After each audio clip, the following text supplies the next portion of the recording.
Elle avait 2 copains, et de 2 se connaissaient, un jour. Elle avait rendez-vous avec un, et puis toutes les 2. Ils sont décidés de la piéger. Bonjour à tous. Bienvenue sur ma chaîne YouTube. Oublie pas de partager la vidéo et abonne-toi, on va écouter son histoire. Je suis Hugo Satomadola. En fait, j'ai rencontré un gars il y a 2 ans à peu près, pendant mes vacances en Espagne. Et on a commencé à se fréquenter. Sauf qu'il habite en Haïti. Ma chérie, Oui. ma chérie, ma petite, est-ce que tu penses que, de toute façon, tu es en train de parler, est-ce que tu penses que je vais te laisser parler pendant 2 minutes? Tu sais que tu seras bloqué. Quand même, faut ouvrir ton gosier. Quand même, tu n'es pas chez Madame Chapela. C'est quand tu es chez Madame, je sais que tu es, parce que je sais que où tu es là, tu es une élevée sous-couveuse. Donc, ça veut dire que tu es habitué à ce que Madame Chapela, Madame Duvin t'écoute. Donc, tu parles, oui, eux, ils sont patients. Mais moi, chez moi, ici, là, qu'on appelle, on ouvre le gosier. Oui. Ok, donc j'ai rencontré le gars, sauf qu'il habite en Haïti, donc moi, je suis en France, donc c'est compliqué. C'était compliqué. J'ai rencontré un autre gars ici en France, donc c'est un Ivoirien. Quelques mois après, peut-être 4 mois après. Donc, tu as laissé l'haïtien là, et puis c'est avec Ivoirien tu t'es mise. Non, je ne l'ai pas laissé justement, ma coach, vu qu'il est loin. J'ai dit que je vais le garder un petit peu, quoi. Tu es quitté dans pire pour te mettre même dans plus pire. On t'écoute. Je sens que l'histoire sera intéressante. Faut ouvrir ton gosier, pardon. Ouvre ton gosier, on n'entend pas, s'il te plaît. C'est bon maintenant? Oui. Oui, donc j'ai commencé ma relation avec lui. Entre-temps, le gars là-bas en Haïti, il m'envoyait de l'argent, il m'entretenait bien, parce que lui, il est dans la vente de voitures, donc ça se passe bien pour lui. Voilà. Et dans tout ça, là, lui et moi, on se voyait que en vacances. C'est-à-dire que des fois, il me prenait des billets d'avion, on se retrouvait en vacances et ça s'arrêtait là. Il est jamais venu en France, en tout cas, pour me voir. Et un jour, il y a 2 semaines, il m'a dit qu'il allait venir en France et tout pour me voir. Je me suis dit, ok, s'il n'y a pas de souci. J'ai créé une petite dispute entre moi et mon gars d'ici pour laisser le terrain libre, quoi, quand il va arriver. Donc, sauf que le gars, l'ivoirien aussi, il est bien, il est parfait. Même quand je trouve la dispute, il essaie toujours de trouver une solution pour que ça s'arrange et tout. Mais bon, moi, je savais que cette semaine-là, en tout cas, je ne serais pas disponible. Donc, il vient, on se voit, ça se passe bien. Ensuite, il me dit qu'il doit aller voir sa tante, parce qu'il a une tante ici. Il doit aller voir sa tante. Et on va se voir après à l'hôtel. Je lui dis, ok, y a pas de souci. Entre-temps, moi et mon gars ivoirien, là, on se parle un peu, mais je suis toujours un peu froide. Et en allant, ce qu'il est allé faire, enfin, en tout cas, j'ai su après, l'haïtien m'appelle, il me dit qu'on se retrouve à l'hôtel, il m'envoie l'adresse et tout. Je dis, ok, y a pas de souci. Quand j'arrive, ma coach, il me grille. Mais direct, il attend pas, voilà. Mais ma chérie, avec tout l'argent qu'il t'a envoyé, ce n'était pas pour jouer au ludo, hein? Non, mais c'était pas la première fois. Ah. Donc, c'était pas choquant, mais là, c'était comme si il était pressé, en fait. Je sais pas, c'était bizarre. Comme s'il avait pas le temps. C'était pas la première fois, mais voilà. Et une fois qu'il... Ma coach, j'ai honte. Une fois qu'il a fini, il se rhabille vite. Quelqu'un ouvre la porte. C'est l'Ivoirien, ma coach. C'est l'Ivoirien. Ils se mettent à rire. Et il rit. Il dit, mon gars, t'as fini. Et l'autre, il dit oui. Et il rigole. Et ma coach, pendant tout ce temps-là, j'étais même pas encore habillée. J'étais même pas encore habillée, ma coach. Là, je parle, j'ai honte, ma coach. Ah, je vous ai pas dit que... un film... D'un film, quand tu entends Ivoirien dedans, là. Je sens que la fin va être rocambolesque, digne d'un film catastrophique. Je savais qu'il y avait un truc bizarre qui... Attends, je vais récapituler. Oh, ceux-là, franchement. Ça dit qu'on ne va pas dire quelque chose, puis vous allez mettre la honte sur les gens. Hein. C'est ce qu'on dit là, c'est ce que vous faites. Ok, alors, tu es ici, tu es en France ici, tu avais voyagé, tu es allé dans quel pays? Espagne. Ok, tu es allé en Espagne, tu as fait la rencontre d'un monsieur, un Haïtien. Et vous avez commencé à sortir ensemble.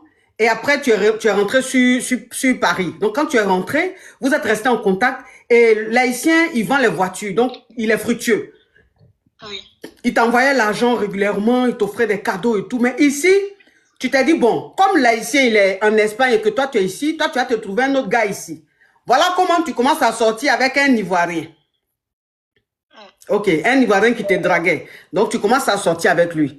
Donc, tu jonglais entre les deux. Et puisque l'Haïtien, il venait pas ici, c'est toi qui allais vers lui, c'est toi qui allais le voir. Donc, toi, ça te dérangeait pas de gérer les deux mouvements.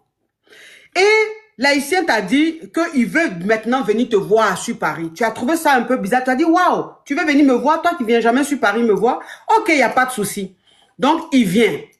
Quand il vient, ton chéri ivoirien là, avant que l'Haïtien vienne, ton chéri ivoirien, tu as créé un petit bang-bang pour te permettre d'être libre, pour pouvoir gérer l'Haïtien pendant son séjour. Donc, tu as fait un petit bang-bang avec l'Ivoirien et tu es allé voir l'autre gars qui est quitté en Espagne. Donc, quand tu arrives, dès que tu arrives, il n'a même pas essayé de causer avec toi, d'essayer de savoir comment tu vas, tu veux prendre quelque chose, tu veux manger quelque chose, rien. Dès que tu es rentré en même temps, Grély, il a voulu te griller rapidement. Toi, tu n'as pas compris. Tu dis, mais pourquoi tu es pressé comme ça de me griller? Bon, il t'a dit, oh, c'est passé il y a longtemps, j'avais envie de te voir, tu m'as manqué et tout ça. Il finit de te griller. On frappe. Dès qu'il finit de se griller, il met ses habits et tout ça. Et on frappe à la porte. Quand on frappe à la porte, il s'en va ouvrir. Et qui rentre dans la chambre de Rotro? C'est l'Ivoirien. Ça veut dire que ton gars qui est ici, là, c'est lui qui rentre. Non, et quand il... Hein? Non, ma coach. Oui. Il était dans les toilettes. Donc, il a ouvert directement. Il était déjà dans l'hôtel. L'Ivoirien était dans les toilettes? Oui. C'est-à-dire qu'on faisait nos galipettes. Il était là, il entendait tout.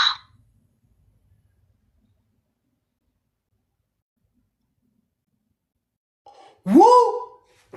Wouh! Wouh! Donc, ça veut dire que l'Ivoirien, quand tu as trouvé ton gars qui est quitté en Espagne, là, quand tu l'as trouvé dans le Wotro, l'Ivoirien était déjà dans la chambre, mais il était dans les toilettes. Oui. Et je pense que c'est pour ça qu'il était pressé, parce qu'il sait que moi, j'aime bien voir d'abord... Oui, bien sûr, tu es une nana. Donc, ça veut dire que l'Ivoirien était caché dans les toilettes, et toi, quand tu es rentré, voilà pourquoi quand tu es rentré, il t'a pas laissé le temps même, il t'a grillé en même temps. Et quand il a fini de te griller, l'Ivoirien a ouvert la porte. C'est ça? L'Ivoirien a ouvert la porte des toilettes, et puis il a demandé au gars, tu as fini? Et les deux ont commencé à rire. Oui, ma coach. Voilà. Wouh, wouh, wouh, wouh, wouh, wouh, wouh. Donc, ça veut dire que l'Ivoirien, quand il t'a dragué là, il savait que tu sortais avec son ami? Non, il ne savait pas. Et ça, je viens de le savoir. Bah, la semaine dernière, il a appelé une de mes copines pour lui raconter en fait que l'Haïtien, là, il était allé voir le mari de sa tante. Il est allé chez sa tante, son mari lui dit que ici, j'ai un petit à moi ici, il est bien. Vu que tu connais personne ici, je vais te le présenter. Comme ça, vous allez pouvoir traîner ensemble, visiter de temps en temps. Parce qu'ils ont déjà travaillé ensemble et tout dans la même entreprise. Et c'est de là qu'ils se sont rencontrés. Quand il lui a dit que, bon, moi, tout à l'heure, je vais aller voir Mago. Et vu qu'on parle sur WhatsApp, quand je l'ai appelé, quand on a parlé, il a cru voir ma photo. Et c'est de là qu'ils se sont dit, bon, c'est bizarre et tout. Et ils ont fait le lien. Et c'est comme ça qu'ils sont venus me rejoindre. Enfin, ils sont allés à l'hôtel et voilà. Hey! Moi, quand j'ai trop honte, je sais pas quoi faire. Parce que de toute façon, ils ont ri là. Surtout la phrase de tu as fini. Ça me... ma coach. Et... Bon, maintenant, quand ça s'est passé là, toi, tu as fait quoi? Tu es parti ou qu'est-ce qui s'est passé? Ma coach, je me suis habillée, je suis partie. Tu veux que je reste là-bas pour faire quoi?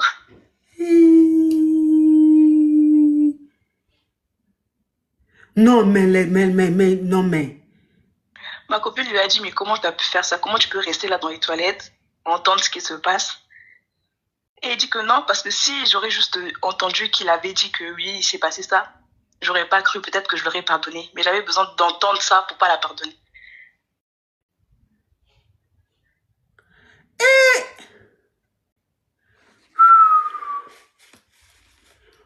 Ouais. J'espère qu'ils n'ont pas filmé, hein. Non. Parce que ceux-là, je n'ai pas confiance en eux, hein. Je n'ai pas confiance en eux. J'espère qu'ils n'ont pas filmé. En tout cas, quand il est sorti, personne ne tenait le téléphone.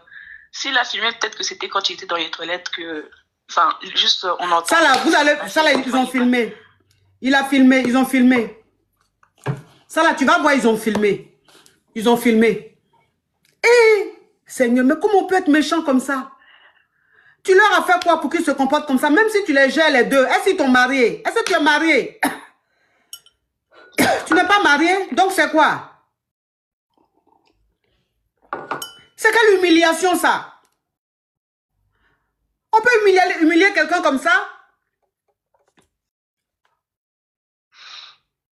Ah, ma coach, là, je sais pas quoi faire. Là, ils m'ont bloqué de partout parce que je voulais même leur écrire par rapport à ça et tout, par rapport au fait que peut-être qu'ils ont filmé. Mais en tout cas, moi, j'ai pas vu de téléphone. Ils tenaient pas de téléphone quand ça s'est passé. Mais les deux m'ont bloqué. Je suis là, j'ai honte. J'arrête pas de penser à ce qui s'est passé. Même la façon dont ils ont ri là, ça résonne. Ouais, le riz là. C'est le riz là qui résonne dans la tête. C'est dit ça, c'est l'humiliation totale, la honte totale. C'est toi qui es sur ta photo là? Oui. Tu es belle. Merci. Et si vous voyez la petite fille, elle est jolie comme ça. On dirait, elle ressemble un peu à chose, à la chose, comment elle s'appelle, la comédienne, l'actrice là. Il y a une actrice là, une jeune actrice ivoirienne là, qui est belle, jolie comme ça, on dirait poupée. Comment elle s'appelle même? Marie-Paul Adjei. On t'a pas dit que souvent tu ressembles à Marie-Paul Adjei, non? Non. Vous avez des airs. Elle ressemble, on dirait Marie-Paul Adjei. La jolie, la petite fille est jolie, on dirait poupée. On peut pas être jolie comme ça. Ah, la petite fille est belle.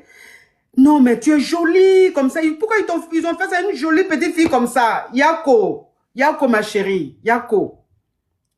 Hein? Oh, courage à toi. Merci. Si vous voyez comment la petite fille est jolie là. Elle est jolie jusqu'à... Non, les hommes. C'est-à-dire, ils ont fait exprès. Ils ont fait exprès pour casser la petite fille là. C'est-à-dire que pour lui enlever sa confiance en elle. Pour que ça reste dans sa tête qu'elle ait honte. Non, c'est méchant. C'est méchant. Allô?